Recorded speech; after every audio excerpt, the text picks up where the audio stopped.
Right. I am very disturbed by the street appearance of many of these compounds for a number of reasons. One, they are very often misrepresented. They are very often impure. I have ran an assay, a very quiet assay of about 20 or 25 samples that have come out of China. China is apparently one of the major sources of these materials. And about half of them are totally misrepresented. I ran mass specs on them. Then they're misrepresented. Plus the fact that not only you have no authenticity of the sample, but you have no reproducibility. It is being sold under any name you can imagine. Foxymethoxy was one that was mentioned in there, and they no one knew what methoxy meant, so they just called it Foxy. And how many people here could tell me the structure that presumably it had? I mean, there are not many who could. Yet the compound was made abroad and shipped in. Primarily the misrepresentation, the danger, the intrinsic hazard of people taking materials, they don't know what they are. They are not what they're represented to be. They are of a purity that is questioned, and often a mixture of materials. I mean, dextromethorphan is routinely called ecstasy now.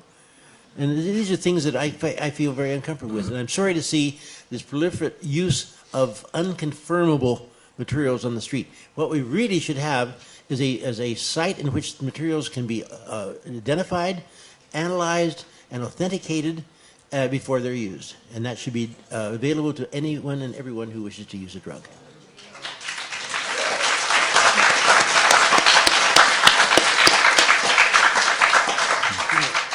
You get 3/4 of a minute.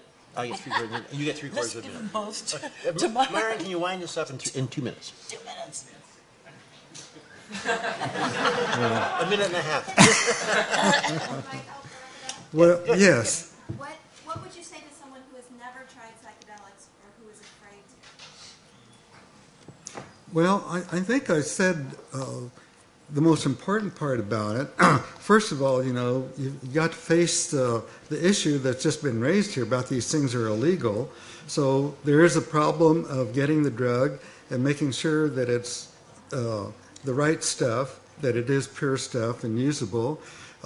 Now, to answer your question, let's say that we move to Mexico or some other place where it's legal, and then I would say you need a good guide. It would help. You really should have a really good, knowledgeable guide to be with you.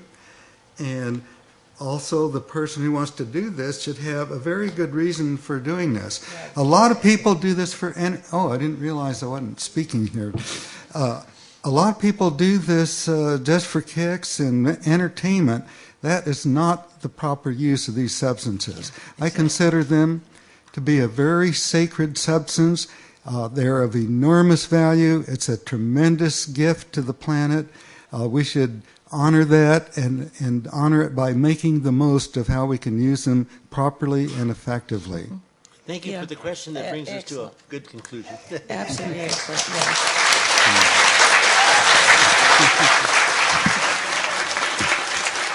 Thank you, Anne, Myron, and Sasha. We're going to take a break for 10 minutes and come back with Jean Millet.